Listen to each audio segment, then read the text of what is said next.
आम तौर पर इंसानी जिस्म के अंदर जो गिल्टियाँ हो जाती हैं उसकी 3 इकसाम होती हैं, जिसमें सबसे पहली जो किस्म आती है वो लाइपोमा है। दूसरी जो किस्म आती है वो सिस्ट होती हैं बॉडी के अंदर। तीसरी जो किस्म आती है वो मोल्स होते हैं। आज हम इंशाल्लाह मुकम्मल तौर पर आपको लाइपोमा के बारे में गाइड करेंगे कि जिस्म के अंदर, बाजुओं के अंदर, आपकी गर्दन के नीचे या आपकी कमर पर, आपके कंधे पर, किसी भी जगह पे अगर कोई गिल्टी हो जाती है और वो गिल्टी अगर छोटे साइज से बड़े साइज की तरफ जाना शुरू हो जाती है, अगर उसके अंदर पेन शुरू हो जाती हैं, तो इन चीज़ों का नुकसान क्या है, इन चीज़ों के बारे में मुकम्मल मालूमात इंशाल्लाह हम आपको इस वीडियो में देंगे कि दर्द वाली जो गिल्टियाँ हैं उनके अंदर क्या चीज़ें पाई जाती हैं, जिनके अंदर पेन्स नहीं होता वो नुकसानदेह हैं या पेन्स वाली नुकसानदेह हैं, इनका ट्रीटमेंट क्या है और ये होती किस वजह से है, ये इंशाल्लाह हम आपसे मुकम्मल तौर पर शेयर करते हैं।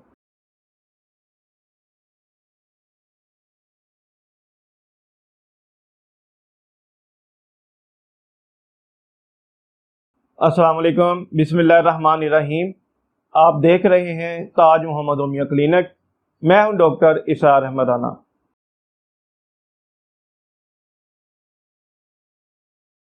इंसानी जिस्म के अंदर जो गिल्टियों का हो जाना है, गिल्टी आमतौर पर होती किस जगह पर है? हमारी स्किन और जो हमारे मसल हैं उनके दरमियान में किसी भी फॉरेन बॉडी का आ जाना। सिस्ट और लाइपोमा में फ़र्क ये है कि जो सिस्ट है, सिस्ट के अंदर मवाद पाया जाता है। मवाद कौन सा पाया जाता है? वो रेशे की सूरत में हो, वो किसी ऐसे मुरक्कब की सूरत में हो कि जो नुकसानदेह हो इंसानी जिस्म के लिए, इंसानी स्किन के लिए। जो सिस्ट है उसके अंदर ये चीज़ें पाई जाती हैं। उसके अगेंस्ट अगर हम लाइपोमा को देखें तो लाइपोमा के अंदर स्किन जो है उसके ऊपर आपको उभार महसूस होगा। स्किन के ऊपर जो उभार है, उस उभार को अगर आप दबाते हैं तो आपको वो बिल्कुल नरम और मुलायम महसूस होगा। अगर उसको काटते हैं किसी तरीके से तो उसके अंदर ऐसे महसूस होगा कि जैसे चर्बी वगैरह मौजूद हो। लाइपोमा आम तौर पर चर्बी के इकट्ठे हो जाने की वजह से बनते हैं इंसानी जिस्म में।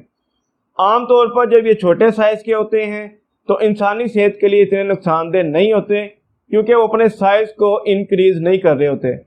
जब भी गिल्टियाँ इंसानी अपने नॉर्मल साइज़ से बढ़ना शुरू हो जाएं या उनके अंदर पेन स्टार्ट हो जाएं, तो उस वक़्त आपके लिए सोचने की बात शुरू हो जाती है कि जो गिल्टियाँ छोटी थी वो बड़ी होनी शुरू हो गई हैं, अब उनके अंदर पेन होना शुरू हो गया है। लिहाजा आपको चाहिए कि इसके लिए फ़िक्रमंदी को ज़ाहिर करें और इसके ट्रीटमेंट के लिए अपने किसी करीबी डॉक्टर से रुजू करें ताकि वो इसका इलाज आपको कर सके या बता सके। मज़ीद इसको बढ़ाना इंसानी सेहत के लिए बहुत नुकसानदेह साबित हो सकता है। लाइपोमा का इंसानी जिस्म के अंदर हो जाना, ये आखिर इसकी वजह क्या है? इसकी सबसे जो मेन रीज़न मेडिकली तौर पे सामने आती है वो ये है कि ये वालिदैन से बच्चों के अंदर ट्रांसफ़र होती है जेनेटिकली। दूसरे नंबर पर अगर किसी को कोई इंजरी हो गई है, किसी मुकाम पर इंजरी की वजह से कोई चर्बी इकट्ठी होके वहाँ पे उभार बन गया है, तो उस वजह से हो सकती है। और लाइपोमा जो है ये होने की जो एज आमतौर पर पेशेंट्स के अंदर देखने को मिलती है वो 40 से लेकर 60 साल के लोग होते हैं। उनमें मेल्स भी होते हैं, फीमेल्स भी होती हैं। इनके अंदर लाइपोमा की जो मर्द है, जो उसकी गिल्टियाँ इंसानी जिस्म में पाई जाती हैं, वो 40 से 60 साल के लोगों के अंदर पाई जाती हैं।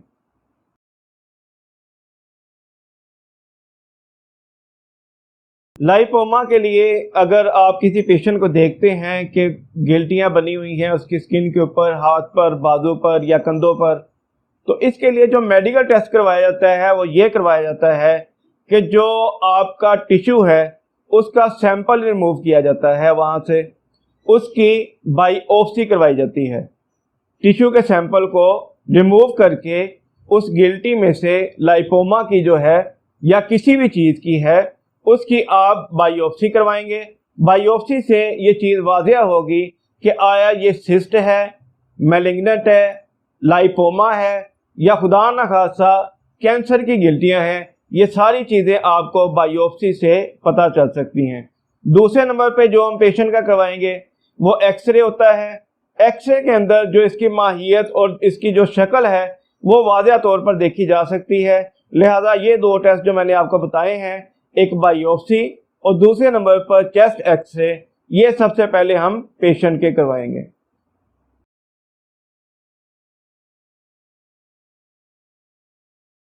लाइपोमा का जो फूड ट्रीटमेंट है वो हम आपको बताते हैं कि लाइपोमा के अंदर आपने करना क्या होता है। लाइपोमा मैंने बताया कि जैसे क्योंकि ये चर्बी की वजह से पैदा होती है, जिस्म अगर मोटापे की तरफ जा रहा है या किसी का वेट बहुत ज़्यादा बढ़ा हुआ है, उनके अंदर भी ये चीज़ें ज़्यादा देखने में मिलेंगी। सबसे पहले जो करने वाला काम है कि वेट को किसी तरह रिड्यूस किया जाए। वेट को रिड्यूस करने के लिए मेडिसिन भी इस्तेमाल हो सकती है। दूसरे नंबर पर आप वॉक करके भी वेट को कम कर सकते हैं, जॉगिंग कर सकते हैं। उसके बाद ग्रीन टी और लेमन ग्रास कहवा आप इस्तेमाल कर सकते हैं, इससे भी आपका वेट कम हो जाएगा। इसके अलावा आप ऐसी खुराक इस्तेमाल ना करें जो बहुत ज़्यादा फैटी हो। मिसाल के तौर पे जो ऑयली चीज़ें हैं उनको आप मुकम्मल तौर पर छोड़ दें। फास्ट फूड जो होते हैं उनको मुकम्मल तौर पर छोड़ दें। और उसके अलावा जो कोल्ड ड्रिंक्स वगैरह का ज़्यादा इस्तेमाल है या मीठे का बहुत ज़्यादा इस्तेमाल है, ये सारी चीज़ें आप तर्क करके एक अपना डाइट प्लान बनाकर अपने जिस्म को कम कर सकते हैं। जिस्म को कम करने का फ़ायदा ये होगा कि आपके जिस्म के अंदर जो एक्स्ट्रा चर्बी है वो जमा नहीं होगी और किसी भी जगह पे लाइपोमा जो है वो नहीं बन सकता।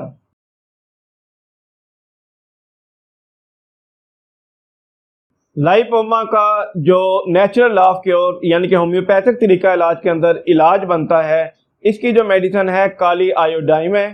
काली आयोडियम जो है ये मेडिसिन आप 30 में इस्तेमाल करेंगे। इसकी जो पिल्स है यानी कि गोलियों की सूरत में आपको मिलेगी। 4 जो गोलियां हैं वो दिन में आप 3 दफ़ा इस्तेमाल करेंगे। ये इस्तेमाल करने से इंशाल्लाह लाइपोमा जो है वो 1.5 से 2 माह के अंदर ये जो गिल्टियां हैं ये रिड्यूस होना शुरू हो जाएंगी। जो स्वेलिंग वगैरह की वजह से भी होंगी वो भी इंशाल्लाह इससे रिड्यूस हो जाएंगी। इसके अलावा जो मेडिसिन बनती है वो सल्फर है। सल्फर आप 30 ताकत के अंदर इस्तेमाल करेंगे। उसके 10 कतरे सुबह और 10 शाम को 1 घूंट पानी के अंदर इस्तेमाल करेंगे, इंशाल्लाह उससे भी लाइपोमा ठीक हो जाएगा। तीसरे नंबर पर आप सल्फर के साथ बेलाडोना का इस्तेमाल कर सकते हैं, वो भी 30 ताकत के अंदर। 30 ताकत के जो 2 मेडिसिन मैंने आपको बताई हैं, सल्फर और बेलाडोना, ये दोनों मेडिसिन आप इनके 10-10 कतरे सुबह और शाम 1 घूंट पानी के अंदर इस्तेमाल करेंगे, इंशाल्लाह लाइपोमा का जो मसला है ये मुकम्मल तौर पर आपका ठीक हो जाएगा। इससे जो एलर्जी का मामला भी है वो भी इंशाल्लाह ख़त्म हो जाएगा। वीडियो को ज़्यादा से ज़्यादा अपने दोस्त अहबाब अजीज़ों कारम में शेयर किया करें, क्योंकि हम ये इंफॉर्मेशन आपको इसलिए जमा करके देते हैं ताकि इससे इंसानियत की खिदमत हो सके, लोगों तक इसका इल्म पहुँच सके कि कौन सी बीमारी के अंदर कौन से टेस्ट होते हैं, इसकी अलामात क्या होती हैं, इसका जो ट्रीटमेंट है या फूड ट्रीटमेंट क्या होना चाहिए। इंशाल्लाह ये मुकम्मल तौर पर वीडियो इसीलिए बनाई जाती है कि आप इसको देखें, अपने दोस्त अहबाब में भी इसको शेयर किया करें, क्योंकि नॉलेज का शेयर करना आपके लिए सदका जारिया है। अपनी कीमती राय और सवालात कमेंट बॉक्स में लाजमी किया करें। किसी भी बीमारी के मुताल्लिक मालूमात के लिए हमें स्क्रीन पर दिए गए नंबर पर व्हाट्सअप करें या कॉल करें, इंशाल्लाह आपकी मुकम्मल तौर पर रहनुमाई की जाएगी। डॉक्टर इसार बनाना को इजाज़त दें। अपनी सेहत का ख्याल रखिएगा, दुआ में हमें याद रखिएगा। अस्सलामु अलैकुम रहमतुल्लाह।